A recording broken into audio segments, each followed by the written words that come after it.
We should get started then with what we all came to talk about. I'm going to queue up the commercial, I think, on my TV so I can reference it. 1 second. Okay, the imagery of a freestall barn being portrayed as a jail, I take great issue with. Chipotle tried this a few years back, and the agricultural community was really upset, understandably so.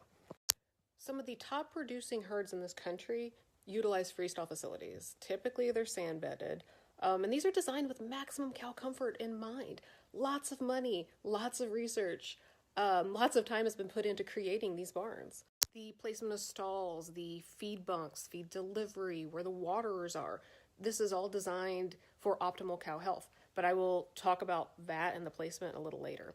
Cows are massive, huge walking fermenters whose internal temperatures are like 102, 103 degrees, right? So they don't want to be out in the sun. They want to be in the shade, kept from the elements, away from flies. You know, in the summer, we have sprinklers for evaporative cooling.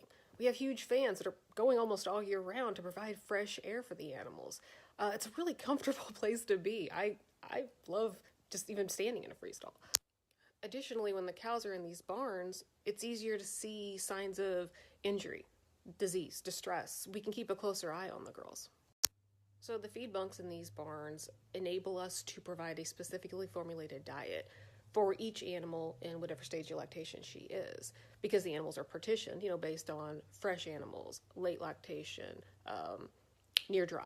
And I say the word comfort and happy a lot, because if we don't keep these animals comfortable and happy, are they going to produce? No.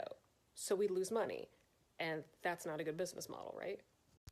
And the last point for today about the freestall is when the cows are laying in those stalls, the udder is kept out of the manure, which keeps it cleaner, which gives you a better product, and the cows having less cases of mastitis. So they're saying 7,500 steps, the cow's taking. That's good for her because she's like a human. She's to be constantly moving, constantly burning those calories, getting in shape, looking good for bikini season. Not exactly. So I talked about those cows have huge rumens, where they're fermenting. And that's what they have to do in order to utilize their feed. They need to ruminate. Cows prefer to ruminate while they are laying down, not when they're out walking the fields. So these are supposed to be milk cows. They shouldn't be expending energy and calories walking. They should be laying down, relaxing, ruminating, digesting their feed, and putting the calories into maintaining body condition and making milk, because that's their job. All right, now let's go back to that freestall design. A high-producing milk cow needs like 13 to 14 hours a day of resting time.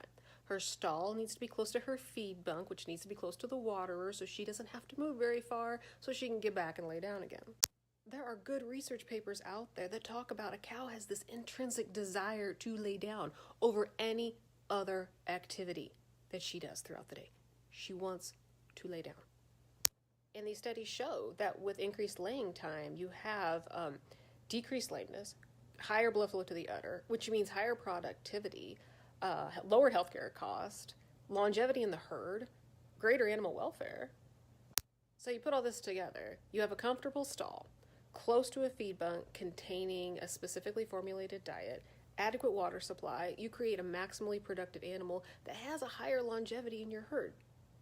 Sounds good, right? So that was my little summary. But the last thing I want to say is, right now the dairy industry is under attack. In Organic Valley, why can't we be good stewards? And why can't we support each other, organic or conventional? Why do we have to throw shade?